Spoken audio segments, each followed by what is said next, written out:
사랑하는 세강교회 교사 선생님들, 안녕하세요. 저는 다음 세대가 알아야 할 이단과 사이비 강의를 맡은 홍반석 목사입니다. 기도함으로 강의를 시작하도록 하겠습니다. 사랑이 풍성하신 하나님, 이 시간 우리를 교사로 불러주시고 다음 세대를 세워가는데 우리를 사용해 주시니 감사합니다. 오늘 강의를 통해 다른 복음에 미혹받지 않고 바른 복음과 바른 믿음 안에 바로 서서 다음 세대를 옳은 길로 인도하는 저희 모두가 되게 하여 주시옵소서. 예수님의 이름으로 기도합니다. 아멘.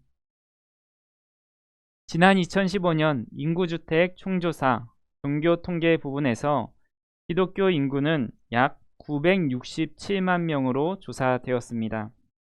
이는 10년 전인 850만 명보다 무려 117만 명이 늘어난 숫자입니다. 하지만 작은 교회들이 무너지고 큰 교회들도 10% 이상씩 교인 수가 감소하고 있는데 어떻게 이런 결과가 나왔는지 의아한 생각이 듭니다. 이 결과에 대해서 조성돈 교수는 이단이나 가난한 성도의 증가로 설명해야 한다라고 주장했습니다. 3년이 지나고 2018년 감리교에서 예측 조사한 결과는 기독교 전체 인구 수는 약 800만 명이고 이 중에 약 200만 명이 이단이다라고 추측하고 있습니다. 이것은 확률적으로 4명 중 1명은 이단이다라는 것입니다. 그만큼 이단은 우리 삶에 또 우리 주변에 가까이 다가와 있습니다. 예수님께서 종말에 대해 말씀하시면서 너희가 사람의 미혹을 받지 않도록 주의하라. 많은 사람이 내 이름으로 와서 이르되 나는 그리스도라 하여 많은 사람을 미혹하리라 하고 하셨습니다. 이런 미혹에 빠지지 않도록 이단과 사이비를 알아 분별할 수 있는 시간이 되었으면 좋겠습니다. 이단과 사이비의 문제를 이야기하기에 앞서 먼저 이 두 단어의 의미를 간단히 살펴보도록 하겠습니다. 이단은 신학적 정통을 벗어난 분파로서 성경을 왜곡하고 정통 신학의 범주를 벗어난 주장이나 사람 혹은 단체를 의미합니다. 사이비는 문자적으로는 겉보기는 비슷한 듯하나 근본적으로는 완전히 다른 종교 집단을 의미합니다. 그렇다면 꼭 알아야 할 이단과 사이비에 대해서 한번 알아보도록 하겠습니다. 첫 번째로 알아볼 이단은 신천지입니다. 신천지의 대표자는 이만희입니다. 그들은 지금이 요한계시록의 시대라고 주장하면서 그 시대에 새로운 목자가 올 것인데 그 목자가 바로 구해사 이만희라고 주장합니다. 성경에 나오는 14만 4천 명 숫자를 토대로 14만 4천 명 안에 들면 1000년 동안 죽지 않고 육체 영생하면서 세상을 다스리는 왕처럼 인류를 다스릴 것이라고 주장합니다. 그들은 코로나19 발생 전만 해도 모략 포교를 통해 활동했습니다. 전철역이나 길거리 등에서 설문조사를 통해 포교 활동을 하고 교회 안이나 대학교 캠퍼스 안에 침투하여서 그들을 개인 성경 공부로 끌어들였습니다. 그래서 교회를 분열시키고 또 무너뜨렸습니다. 하지만 코로나19 이후 신천지에 대한 해악이 만천하에 밝혀지면서 사회적 인식이 부정적으로 전환되었습니다. 이로 인해 이만희는 기자회견을 하고 엎드려 절하기도 했습니다. 이로 인해서 신천지는 모략 포교에서 오픈 포교로 전환하게 됩니다. 오픈 포교로는 신천지 온라인 말씀 세미나, 온라인 채팅 상담 고객센터 운영, 당근마켓의 카테고리 중 하나인 동네 생활 등이 있습니다. 코로나19 사태로 알려진 신천지 교인은 24만 5천 명, 교육생은 6만 5천 명 등 총 31만 명의 규모입니다. 신천지는 다양한 방법으로 접근하기에 그 방법을 원천 봉쇄하기는 힘듭니다. 하지만 예방법은 의외로 간단합니다. 신천지 포교의 끝은 성경 공부로 이어집니다. 목회자가 인지하지 못하는 교회 밖에서의 성경 공부는 지양하고 대학이나 직장에서의 신앙 모임은 건전한지 확인한 후에 가입하면 됩니다. 두 번째로 하나님의 교회 세계복음선교협회 안상홍 증인회입니다. 대표자는 안상홍, 장길자, 김주철인데 안상홍을 재림 그리스도 하나님으로 믿고 있습니다. 안상홍 사망 후에 그의 아내 장길자를 어머니 하나님으로 신격화합니다. 그리고 김주철이 총회장으로 있습니다. 그들은 태블릿 PC로 동영상을 보여주면서 느낀 점을 말해달라며 접근합니다. 안상홍 증인회는 적극적인 사회봉사 활동을 하는데 국제 위 러브 유 운동본부 아세즈가 대표적입니다. 이런 봉사활동에 참여하지 말아야 하고 하늘 어머니라는 말이 나오면 우선 하나님의 교회임을 알아야 합니다. 세 번째로 구원파입니다. 오대양 사건과 세월호 사건으로 구원파의 이름이 세상에 공개되었습니다. 구원파는 세 분파로 나눠지는데 첫 번째는 기독교 복음 침례회로서 권신창과 사위 유병헌이 대표로 있습니다. 세월호 소유주인 성혜진 해운을 유병헌 일가가 소유하고 있습니다. 생명의 말씀 선교회의 이호한, 또 기쁜 소식 선교회의 박옥수로 나눠져 있습니다. 구원파는 죄를 존재론적으로 이해합니다. 나에게 죄라는 존재가 있다가 구원받으면 이 죄라는 존재가 사라지니 더 이상 죄인이 아니다라는 의미입니다. 문화를 이용한 포교활동의 선두주자는 박옥수입니다. YF를 통해서 많은 활동들을 하고 있는데 월드 문화캠프, 세계 청소년 관장 포럼, 군 유스코 해외 봉사단, 영어 말하기 대회 등 대학생, 청년들이 관심 가질 만한 다양한 프로그램을 개최합니다.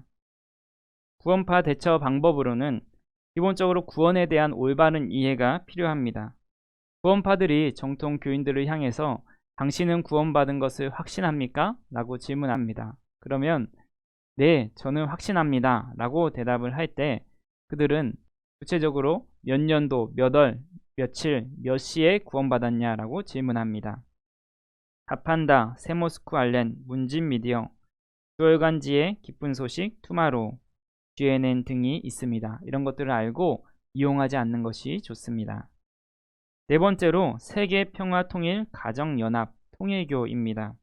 문선명이 설립했고 그가 죽자 그의 아내인 한학자가 대표로 있습니다. 통일교는 예수 그리스도의 신성과 육체적 부활을 부인합니다. 예수님이 십자가를 지신 것은 하나님의 뜻이 아니었다. 그리고 십자가를 지었다 할지라도 그 구원의 사역을 다 이루지 못했다라고 주장하면서 그 구속 사역을 이루기 위해서 문선명이 재림 그리스도로 오셨다라고 주장합니다. 통일교는 합동 결혼식이 유명한데 작년 2월 코로나의 위험 속에서도 전 세계 총 15,000쌍, 즉 3만 명가량이 모여서 합동 결혼식을 했습니다. 그리고 그달 6일에는 문선명 백돌과 그의 아내 한학자의 77도를 맞아서 도널드 트럼프 전 미국 대통령이 축하 메시지를 보내서 공개가 돼 화제가 되었습니다. 그들은 튼튼한 자본을 바탕으로 수많은 사업체와 또 교육기관을 운영하기 때문에 반드시 확인하고 검증한 후에 이용하고 관계하도록 해야 합니다. 다섯 번째로 기독교 복음 선교회 JMS입니다. 대표자 정명석은 이 시대의 메시아가 자신이라고 주장합니다. JMS의 가장 대표적인 포교 방법은 종교색을 배제한 각종 문화, 예술 행사 등입니다. 또한 길거리의 젊은이들에게 다가가서 춤, 스포츠, 모델, 아나운서, 승무원, 또 음악 등을 할 생각이 있냐며 접근합니다. 그렇기에 대학가는 JMS의 주요한 활동 무대입니다. 위장 동아리와 다양한 문화와 예술 활동을 통해 접근하고 있어서 청년 대학생들의 각별한 주의가 필요합니다. 여섯 번째로 제7일 안식일 예수 재림교회 안식교입니다. 대표자는 윌리엄 밀러, 앨런 화이트입니다. 윌리엄 밀러는 1843년과 1844년 두 차례에 걸쳐서 그리스도의 재림을 예언했지만 실패했습니다. 이후 추종자들은 엘렌 화이트의 계시를 따르며 오늘에 이르고 있습니다. 그들은 엘렌 화이트를 선지자로 부르며 그녀가 받은 계시를 성경의 권위에 견줄 정도로 중요하게 생각합니다. 그들은 거리에서 진리를 찾는 사람들, 체인지 등의 소책자 및 월간지를 배포합니다. 삼육서울병원 등의 의료기관을 운영하고 삼육대학교를 비롯한 초중고 교육기관과 SDA 영어학원을 운영합니다. 삼육이라는 이름이 주로 들어간 다양한 교육, 식품 사업에 주의해야 합니다. 일곱 번째로 여호와의 증인입니다. 대표자는 찰스 테즈 러셀입니다. 설립자인 러셀은 종말을 예언했지만 다 불발로 끝났습니다. 예수를 피조물로 보면서 삼위일체를 부정합니다. 그리고 여호와의 증인들만이 부활해 지상 낙원을 통치한다고 주장합니다. 이들은 국가 체계를 사탄으로 보고 국가에 대한 경례 및 애국가를 거부하며 병역 의무 기피, 수혈 거부로 사회 문제를 일으키고 있습니다. 그들은 2명씩 짝을 지어 가가호호 방문을 하며 전도를 하고 번화가에 가판대를 설치하고 하수대와 깨어라 등의 잡지를 나눠주며 포교합니다. 또한 407개의 언어를 지원하는 홈페이지를 통해서 사이버 포교 활동을 전개하고 있습니다. 우리는 이런 가가호호 방문에 대해서 문을 열어주면 안 되고 또 길을 가다 그들을 마주쳤을 때라도 그들과의 논쟁은 피해야 합니다. 여덟 번째로 예수 그리스도 후기 성도교회 몰몬교입니다. 대표자는 조셉 스미스입니다. 몰몬교는 하나님이 육체를 가진 존재이고 자신들만이 유일한 신권을 회복한 예수 그리스도의 교회라고 주장합니다. 그리고 행위를 통해서 구원받을 수 있다고 말합니다. 성경 외의 몰몬경, 교리와 성약, 값진 진주를 성경과 동일한 권위를 가진 하나님의 말씀으로 이해합니다. 2명씩 짝지어 다니는 20대 초반의 몰몬교 선교사들은 영어를 무료로 가르쳐 준다고 하면서 접근하거나 미국 유학을 주선하기도 합니다. 꼭 영어에 관심이 있고 혹 유학에 관심이 있더라도 피하는 것이 유익합니다. 아홉 번째로 만민중앙교회입니다. 만민중앙교회 대표자는 이재록으로 신도 성폭행 및 횡령 혐의로 재판을 받고 2018년 15년 형을 받았습니다. 지금은 그의 딸인 이수진이 직무대행을 하고 있습니다.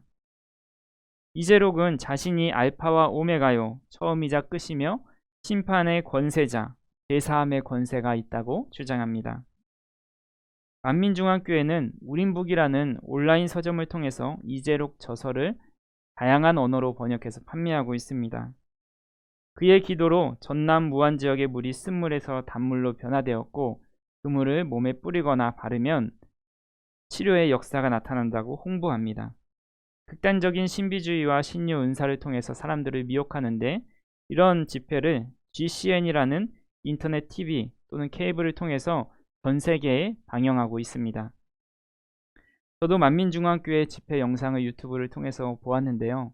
얼마나 힘차게 찬양을 하는지 저도 모르게 그 안으로 빨려 들어가는 느낌이 있었습니다. 이런 치유 집회와 신유 은사 집회에 관심을 두지 말아야 합니다. 마지막으로 세계 복음화 전도협회 다락방입니다. 대표자는 류강수입니다. 다락방에서는 이 세상에 있는 모든 불행, 질병, 가난, 사건, 사고, 재앙 등이 다 사단 때문이라고 합니다. 그래서 그 원인인 사단을 멸하면 되는데 예수 그리스도께서 이 땅에 오셔서 그 사단을 다 멸하셨기에 우리는 그것을 전파하기만 하면 된다. 그래서 다락방 전도를 통해서 그 사실을 전해야 한다라고 주장합니다. 그렇기에 다락방 전도가 없는 기성교회를 비판하고 부정합니다. 그들은 학교와 직장에서 다락방 성경 공부 모임을 만들어 미혹합니다. 국내외에서 렘넌트 대회나 세계 군선교 대회 등을 개최합니다. 다락방이나 렘넌트라는 이름에 주의하고 대학가에서는 DCM이라는 이름을 주의해서 그 안에 소속되지 말아야 합니다. 과거 다수 이단과 사이비가 특정 지역을 성지로 삼거나 은밀하게 집단 생활을 했습니다. 하지만 오늘날 이단 사이비는 다릅니다. 기업, 교육기관, 언론 등을 운영합니다. 우리도 모르는 사이에 이단들의 제품, 이단들의 시설, 이단들의 문화를 이용하게 됩니다. 국제종교문제연구소 상담실에는 온라인과 오프라인으로 매달 1000건 이상의 문자나 전화, 혹은 방문을 통해서 상담을 받는다고 합니다. 1년에 이단 사이비에 빠지는 사람이 수만 명이라고 합니다. 코로나19로 직접적인 포교 활동을 할 수 없게 된 지금 그들은 더 능란한 전술, 전략으로 한국교회와 성도들을 미혹하고 있습니다. 이 사실을 깨닫고 항상 경계하고 꼭 자신이나 주변에 이단과 접촉하고 있는 사람이 있다면 스스로 고민하기보다는 목회자나 검증된 단체의 도움을 구하는 것이 좋습니다. 현대종교의 탁지훈 소장은 바로 알고, 바로 믿고, 바로 살자라는 구호를 외쳤습니다. 사랑하는 다음 세대 선생님들, 우리가 먼저 바로 알고, 바로 믿고, 바로 살아서 다음 세대를 옳은 대로 인도할 수 있는 우리 선생님들이 되시기를 간절히 바랍니다. 감사합니다.